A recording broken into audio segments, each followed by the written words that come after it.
اعوذ باللہ من الشیطان الرجیم بسم اللہ الرحمن الرحیم۔ دیکھیے، یہ زندگی بڑی مختصر ہے۔ ہم سب نے ایک نہ ایک دن مرنا ہے، اور مرنے کے بعد اپنے مالک کے پاس جانا ہے۔ وہاں ہمارا مالک دو فیصلے کرے گا۔ انسانیت کے ایک گروہ نے جنت میں جانا ہے اور ایک گروہ نے جہنم میں جانا ہے۔ یہ لازمی ہونا ہی ہونا، اب اس سے کوئی انکار نہیں کر سکتا۔ اس لیے کوشش ہونی چاہیے کہ ہم ان لوگوں میں شامل ہوں جن کو مالک معاف کر دے۔ ہر انسان گناہ کرتا ہے، جس طرح نبی علیہ السلام نے فرمایا کل ابن آدم الخطاؤن، آدم کا ہر بچہ خطا کرتا ہے، خطا کر سکتا ہے، یعنی گناہ اس سے ہو سکتا ہے۔ خیر الخطاؤن التوابون، بہترین لوگ وہ ہیں خطا ہو جانے کے بعد پھر وہ توبہ استغفار کرے اپنے مالک اور خالق سے، اور اللہ تعالیٰ ان کو معاف کر دے۔ بلکہ ایک حدیث میں تو اس انداز سے بات آئی کہ نبی علیہ السلام نے فرمایا کہ اگر تم سے گناہ نہ ہوں، یعنی تم گناہ نہ کرو، تو اللہ تعالیٰ تم کو لے جائے اور ایک اور مخلوق پیدا کرے جن سے گناہ ہوں، پھر وہ معافی مانگے اور پھر اللہ ان کو معاف کرے۔ یعنی اللہ کو معاف کرنا اتنا پسند ہے۔ اس کا یہ مطلب نہیں ہے کہ گناہ کرو چلے اللہ معاف کرے گا، ایسی بات نہیں۔ اس میں بتایا جا رہا ہے کہ تم انسان ہو، اور تمہیں ہم نے بنایا ہے، اور تمہیں کس مقصد کے لیے بنایا ہے، کس ذہنیت کے ساتھ بنایا ہے، کس نفسیات کے ساتھ بنایا ہے، وہ مالک فرماتا ہے مجھے پتہ ہے۔ یہ بھول جانا، گناہ ہو جانا، یہ تمہاری سرشت میں رکھا گیا ہے، اور اصل چیز یہ ہے کہ تم اللہ کی طرف رجوع کرو۔ اور پھر قرآن میں 7 مرتبہ وہ واقعہ اللہ نے بیان کیا آدم علیہ السلام کا، کہ آدم علیہ السلام کو کہا تھا اس درخت کے پاس نہ جانا، بس ایک ہی حکم دیا دیکھیے، اور پھر وہ بھول گئے۔ جان بوجھ کر سرکشی کرنے والے نہیں تھے، بلکہ بھول جانے والے تھے۔ تو بھول جانے والے، بار بار اللہ کی طرف رجوع کرنے والے، یہ مومن ہوتے ہیں۔ ان کے لیے اللہ تعالیٰ نے مغفرت اور جنتیں ان کے لیے رکھی ہوئی ہیں۔ لہذا توبہ استغفار ہر وقت کرتے رہیں شعوری طور پر کہ یا اللہ جو بھی گناہ ہو گئے، اور سب سے بڑی بات شرک سے توبہ کریں، کیونکہ شرک کے بارے میں اللہ تعالیٰ فرماتا ہے ان اللہ لا یغفر ان یشرک بہ ویغفر ما دون ذلک لمن یشاء، کہ میرے ہاں صرف ایک شرک کی معافی نہیں ہے۔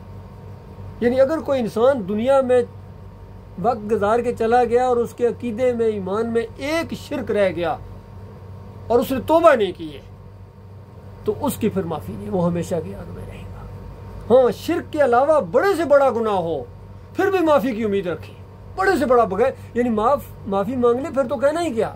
لیکن اگر بغیر معافی کے بھی آپ چلے گئے ہیں، نہیں موقع ملا، یہاں گناہ پر جمے رہے ہیں، لیکن وہ گناہ شرک والا نہیں تھا، بڑے سے بڑا چور، بڑے سے بڑا ڈاکو، بڑے سے بڑا بدکار، جھوٹا فریبکار، یہ سارے گناہ کے کام ہیں، لیکن لا یشرک بی شیئا، اللہ تعالیٰ کہتا ہے میرے ساتھ شرک کر کے نہیں آیا ہے۔ اب موت آئی ہے گناہگار صحیح، لیکن شرک کر کے نہیں آیا ہے۔ لقیتہ بمثلھا مغفرۃ، اتنی ہی مغفرت کے ساتھ میں اس سے ملاقات کروں گا۔ یعنی ایک وقت آ جائے گا بغیر سزا کے معاف کر دوں، یا چلو سزا کاٹ کے، جب کسی جرم کی سزا کاٹی جاتی ہے پھر وہ جرم نہیں رہتا ہے، اس کی سزا جو مل گئی تو سزائیں کاٹ کے ساری، اللہ بہتر جانتا ہے کتنے عرصے بعد، حتیٰ کہ آخری جہنمی جو نکلے گا اس کے بعد کوئی جہنم سے نہیں نکل پائے گا، شرک کی وجہ سے، کفر کی وجہ سے، منافقت کی وجہ سے۔ جو آخری گناہ گار مومن جہنم سے نکلے گا اس نے ایک بھی نیکی نہیں کی ہوگی۔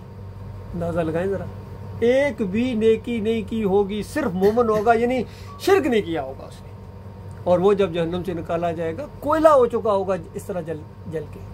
اور نبی علیہ السلام فرماتے ہیں اللہ تعالیٰ اس کو آب حیات میں ڈالے گا، نہر ایک ہے، اور اس کو پھر تر و تازہ جسم ہو جائے گا، اور پھر اللہ تعالیٰ اس کو کہے گا کہ مانگ میرے بندے کیا مانگتا ہے۔ وہ کہے گا یا اللہ بس جو آپ نے مجھے جہنم سے نکالا ہے نا، میرے اوپر وہ رحمت کیا ہے کہ اپنی مخلوق میں سے آپ نے کسی کے اوپر نہیں کیا، اب مجھے کچھ نہیں چاہیے۔ اندازہ لگے، اللہ تعالیٰ کہے نہیں میرے بندے مانگ، تیرے لیے میں نے اتنا کچھ تیار کر کے رکھا ہوا ہے۔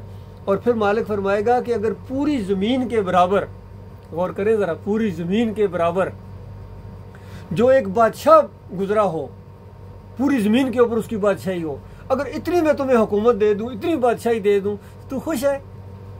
وہ جہنمی جو باہر نکلا تھا مومن، وہ کہے گا یا اللہ پھر تو میں بہت خوش ہوں۔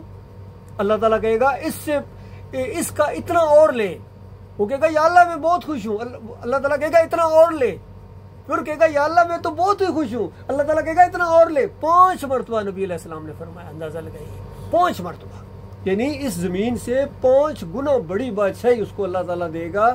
اور پھر جب جانے لگے گا اللہ تعالیٰ کہے گا رک, اس کا 10 گنا اور لے. وہ دینے والا مالک ہے, اس کے پاس کوئی کمی نہیں ہے.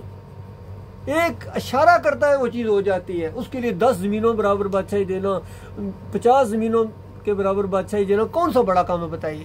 یہ تو اللہ کے لیے معمولی چیز ہے. یہ معمولی یعنی سب سے جو کم درجے کا جنتی ہے اس کو یہ ملنے والا ہے. اللہ کے بندوں, آج ہم کتنی کوششیں کرتے ہیں, جتنی محنتیں کرتے ہیں, کس لیے کرتے ہیں؟ بس ایک چھوٹا سا پلاٹ مل جائے 5 مرلے کا, بس یار 2 کمرے بلا لوں, عزت کے ساتھ روزی ہو جائے, بس اے سی لگ جائے, کیا بات ہے, تھوڑا سا اسٹینڈرڈ اونچا ہو جائے, ایک گاڑی لے لوں گا. ایسے ہی ہے نا. اور وہ بھی بتائیے کوئی پکی گارنٹی نہیں ہے کہ ہوگا. اسی لیے وہاں سے آپ آئے ہیں اسی امیدوں کے اوپر. یہاں جب تھوڑے سے دن گزاریں گے نا پھر آپ کو پتہ چلے گا. ٹھیک ہے, اللہ تعالیٰ ہمیں اپنی حفظ و ایمان میں رکھے. اور اگر یہ کچھ مل بھی جائے, 5 کیا 10 مرلے کا پلاٹ مل جائے, گھر مل گیا, گاڑی مل گئی, بتاؤ کتنے دنوں کے لیے؟ آخر مرنا, بڑھاپا بھی آئے گا, بیماریاں بھی آئیں گی, تکلیفیں بھی آئیں گی. لیکن وہ جنت جو اللہ تعالیٰ نے اپنے مومن بندوں کے لیے رکھی ہے, کوئی بیماری نہیں ہے وہاں, کوئی مزدوری نہیں آپ نے وہاں کرنی, کوئی کاروبار آپ نے نہیں وہاں کرنا ہے, کوئی نوکری نہیں کرنی ہے آپ نے وہاں, کوئی پریشانی نہیں ہے وہاں, کرایہ کے اوپر نہیں رہیں گے. اللہ تعالیٰ آپ کو مالک بنا دے گا بڑے بڑے محلات کا. بہترین خوبصورت آپ کے نوکر ہوں گے, بیٹ مین, خدمت گزار, آپ کے اشاروں کے اوپر دوڑیں گے. کبھی آ رہا ہے, کوئی جا رہا ہے, کوئی ایک کھانے لا رہا ہے, کوئی یہ کر رہا ہے. اور اس کے بعد بیماری کوئی نہیں, بڑھاپا کوئی نہیں, موت کوئی نہیں. اور سب سے بڑی بات اللہ تعالیٰ کہے گا میرے بندو, میں ہمیشہ ہمیشہ کے لیے میں تم سے کبھی ناراض نہیں ہوں گا, اب ہمیشہ عیش کرو, تمہاری بادشاہی کے اندر ہمیشہ اضافہ ہوتا رہے گا. اندازہ لگاؤ, یہ وہ جنتی ہے جنہوں نے کوئی نیکی کو نہیں کی تھی, صرف ایمان لے کے گئے تھے. آج کہتے ہیں بھائی ایمان ایمان, آپ جب بھی آتے ہیں درد دیتے ہیں, ایمان کے اوپر زور دیتے ہیں. اللہ کے بندو یہی اصل ہے. یہ ایمان ایک دفعہ ٹھیک ہو جائے, سارے مسئلے ٹھیک ہو جائیں گے. آپ کی ہر مسئلہ, آپ کا ہر چیز آپ کو سمجھ میں آ جائے گی. یہ ایمان ٹھیک ہو جائے, ایسی چیز ہے. تو اللہ تعالیٰ اس کو سمجھنے کی توفیق عطا فرمائے. اللہ تعالیٰ ہمیں شرک سے بچائے. جس طرح ابھی میں نے آپ کو وہ حدیث سنائی ہے کہ نبی علیہ السلام کے پاس 10 آدمی آئے, 9 سے بیعت لے لی, 10ویں کو چھوڑ دیا. دوسروں نے کہا کہ یا رسول اللہ, اس نے بھی تو ایمان لایا ہے, مسلمان ہو گیا ہے. تو نبی علیہ السلام نے اس کے تعویذ کی طرف اشارہ کیا کہ ابھی تو لٹکا ہوا ہے, کہاں ایمان لایا ہے. اس نے ایک دم گلے میں ہاتھ ڈالا, اتار کے وہ پھینکا, پھر اسے بھی بیعت لے لی. اور پھر نبی علیہ السلام نے فرمایا من تعلق تمیمتن فقد اشرک, جس نے تعویذ لٹکایا اس نے پکی بات شرک کیا. آج مسلمانوں کی گلوں کی تلاشی رہو, انہوں نے تعویذ لٹکائے ہوئے ہیں, کسی نے امام زامن باندھا ہوا ہے, یا علی مدد کے پٹے باندھے ہوئے. میں نے خود دیکھا ایک ویڈیو جس کے اندر ہمارے عمران خان صاحب یا علی مدد کا پٹا بنوا رہے ہیں. کوئی مزاروں کے سامنے جا کے سجدے کر رہے ہیں, کوئی رکوع کر رہے ہیں, کوئی چادریں چڑھا رہے ہیں, کوئی بکرے چڑھا رہے ہیں, کوئی مرغی چڑھا رہے ہیں, کوئی پنڈارا بانٹ رہے ہیں, کوئی منتیں مانگی ہوئی ہیں. یہ کیا ہے سب بتائیے؟ یہ دین اسلام کیا نبی علیہ السلام یہ سکھانے آئے تھے کہ جاؤ ابراہیم علیہ السلام کی قبر کے اوپر چادر چڑھاؤ؟ نبی علیہ السلام نے تو بیت اللہ کے اوپر چادر چڑھائی تھی. اور پھر وہاں طواف کرنا, وہاں لبیک اللہم لبیک کی پکارے لگانا, وہاں آب زمزم پینا, یہ سب اللہ کی عبادت ہے. تاکہ اس پتھر کو چومنا, حجر اسود جس کو کہتے ہیں, اس پتھر کو چومنا بھی اللہ کی عبادت ہے. کیوں؟ اللہ کا حکم ہے. جو اللہ کا حکم ہے وہ مانیں گے تو اللہ تعالیٰ کی عبادت ہے. اور اللہ کی نافرمانی کریں گے تو اگر وہ عقیدے کے معاملہ ہے تو شرک ہے, اور اگر عمل کا معاملہ ہے تو گناہ ہے. یہ سادہ سی بات ہے. یہی بات یاد دہانی کرانے آتے ہیں اپنے بھائیوں کو کہ دیکھو ایمان کے معاملے میں کمپرومائز نہیں کرنا ہے. اللہ تعالیٰ نے خود حکم دیا ہے کہ والدین کی خدمت کرو, ان کی اطاعت کرو, لیکن ساتھ ہی بتایا کہ اگر وہ شرک کے بارے میں کہیں ہرگز ان دونوں کی بات نہیں ماننی, کیونکہ میرے پاس آؤ گے میں تمہیں سارا تمہارا معاملہ تمہارا فیصلہ کروں گا. کسی تو دیکھیے والدین سے زیادہ کون آگے ہوتا بتائیے, آپ کا قریبی. تو والدین کی وجہ سے بھی شرک نہیں کرنا ہے, چاہے جائے کہ ہم پیر صاحب کی وجہ سے, مولوی صاحب کی وجہ سے, اور فلاں وڈیرے کی وجہ سے, اور فلاں بادشاہ کی وجہ سے, یا کسی اور کی وجہ سے ہم شرک کرنا شروع کر دیں. یہ معاملہ آج مسلمانوں کا سب سے بڑا جرم یہ اندازہ لگائی ہے, انہوں نے اللہ کے ساتھ شریک ٹھہرائے ہیں. شرک اللہ کو گلی ہے. اور پھر فرقوں میں بٹے, ہر ایک نے اپنی اپنی دکان لگائی ہوئی ہے. کوئی بریلوی ہے, کوئی دیوبندی ہے, سارے دین سے کھا رہے ہیں میرے بھائیو. سب کا پیٹ دین کے ساتھ لٹکا ہوا ہے. حتیٰ کہ اذان بھی اللہ کے لیے نہیں دیتے, پیسے کے لیے دیتے, اجرتی ہے. امامت نہیں کراتے اللہ کے لیے. نماز پڑھنا بھی عبادت ہے, پڑھانا بھی عبادت ہے. بتاؤ پڑھانے والے کا اور پڑھنے والے کا کوئی علیحدہ وقت خرچ ہوتا ہے؟ اکٹھے پڑھتے ہیں، ایک ہی لمحے میں پڑھتے ہیں، ایک ہی وقت میں پڑھتے ہیں. ایک قدم آگے اٹھانے والا امام ہوتا ہے، پیچھے مقتدی ہوتے ہیں. نبی علیہ السلام کے دور میں اللہ کے لیے پڑھاتے تھے، کوئی تنہا نہیں لیتے تھے. یقین کیجئے کسی سے پوچھ لو، بلال رضی اللہ تعالیٰ پوری زندگی اذانیں دیتے رہے ہیں، بتاؤ کتنی تنخواہ تھی؟ پوچھو نا، آپ تھوڑی جرت تو کرو، سوال تو کرو لوگوں سے، پھر آپ کو پتہ چلے گا کہ صحیح دین کیا ہے. صحیح دین کو سمجھو، جو قرآن کا دین ہے، جو صحیح حدیث کا دین ہے، جو نبی علیہ السلام کا دین ہے. اسلام کے اندر کوئی فرقے نہیں. آج فرقوں میں بانٹ دیا، کوئی بریلوی بنا دیا گیا، کوئی دیوبندی بنا دیا گیا، کوئی اہل حدیث بنا دیا گیا، سلفی بنا دیا گیا، کوئی پیری مریدی میں لگا ہوا ہے، کوئی جمہوریت کے شرک میں مبتلا ہے.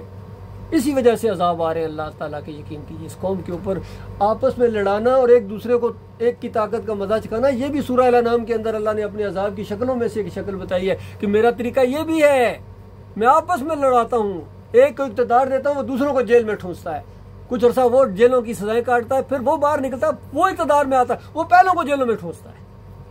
ایک کے ذریعے دوسرے کو پٹوا رہے اللہ تعالیٰ، اور ان کو سمجھ میں نہیں آ رہی ہے. جب اقتدار میں آتے ہیں تو سمجھتے اللہ میرے ساتھ ہے. اچھا 4-5 سال گزرنے دے پھر پتہ چلے گا اللہ کس کے ساتھ ہے. تو یہ معاملہ ہے میرے پیارے بھائیوں.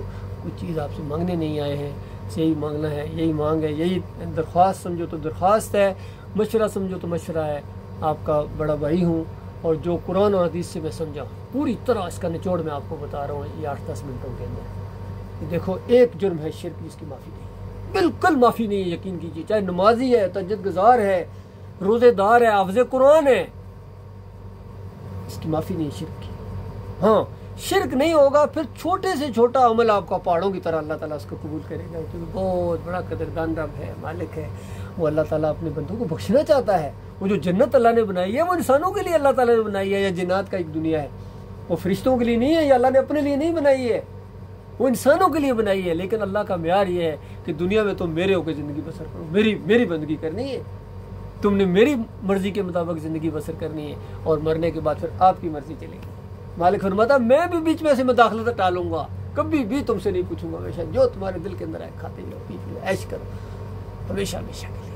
اس پر غور کرو میرے پیارے بھائیوں. خود قرآن کو پڑھو، ترجمے کے ساتھ پڑھو. آج کل سوشل میڈیا کا دور ہے، ترجمے سے سنو.